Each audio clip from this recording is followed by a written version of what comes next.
Второлигашот Вардар неготино ги започна подготовките за новата сезона 2025-2026. Клубот од Неготино доби нова управа, ки има промени во стручен штаб.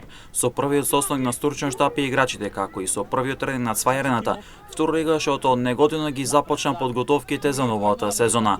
Од клубот има неколку заменувања, ќе се работи на ангажман на нови засилувања и договарање на пријателски надпревари за проверка на формата.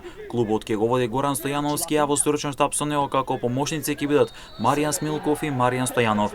Новата сезона ќе биде исполнета со предизвици со оглед на тоа дека лигата ќе се скрати од 16 на 14 екипи од сезона 2026-2027, а токму поради кратењето дури 5 екипи директно ќе испаднат од лигата, а 3 ќе играат бараш за опстанок. Целата на Вардар Неготино ќе биде да се избори за директен опстанок во лигата, тоа ќе значи дека тимот ќе треба да заврши во првите 8 на табелата. Во следните денови официјално ќе бидат представени новите засилувања и потврда на договорените пријателски надпревари преку кои тимот ќе ја проверува формата. Новата сезона во втората македонска фудбалска лига започнува на 23 август.